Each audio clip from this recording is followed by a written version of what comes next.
How easy is it to get up in the morning when you know you're not doing all that it takes? It's not very easy at all.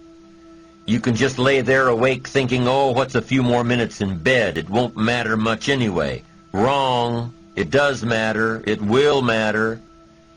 Now, how easy is it to get up in the morning when you're pouring it on, doing the best you can, anxious to get going, make progress toward your dreams? It's a whole different story. When you're resting to renew your reserves, it's much different than resting to avoid your day. When you're psyched up and excited for your life, when you're excited for what you've planned to accomplish for the day, it's amazing. You'll wake up before the alarm clock even tries to startle you awake. Your successes fuel your ambition. Your successes give you extra energy. Your successes pave the way for more successes. It's the snowball effect. With one success, you're excited to meet another, and another, and another. And pretty soon, the disciplines that were so difficult in the beginning, the disciplines that got you going, are now part of your philosophy. How do you know when you're successful? Do you have to be a millionaire? No. All we ask of you is that you earn all you possibly can. If you earn $10,000 a year and that's the best you can do, that's enough. God and everything else will see to it that you're okay. The key is to just do the best you can. If it's $10,000 a year, wonderful. If it's $100,000 a year, wonderful. If it's $1 million a year, wonderful.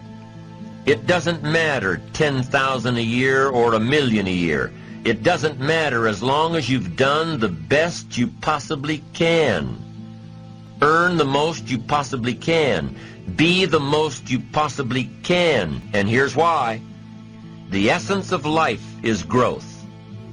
The essence of life is growth, to do the best you can. And here's what's interesting. Humans are the only life form that will do less than they possibly can. Humans are the only life form that will settle for less. Every other life form except human beings strive to its maximum capacity. How tall will a tree grow? Approximately. As tall as it possibly can. You never heard of a tree growing half as high as it could.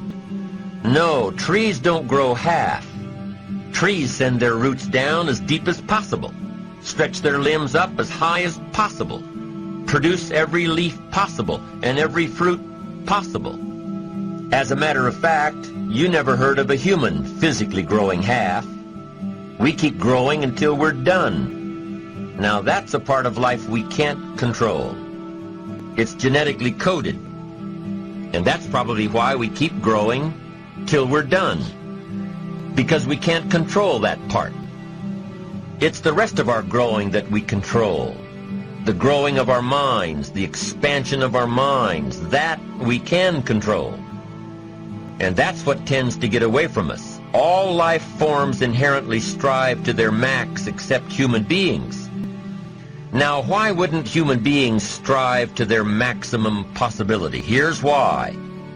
Because we've been given the dignity of choice. It makes us different than alligators and trees and birds. The dignity of choice makes us different than all other life forms. And here's the choice. To become part of what we could be, enough to get by, or to become all that we can be. My best advice for you is to choose the all. Earn all you can, make all the friends you can, read as many books as you can, develop as many skills as you can, see as much as possible, do as much as possible, make as much fortune as possible, give as much of it away as possible.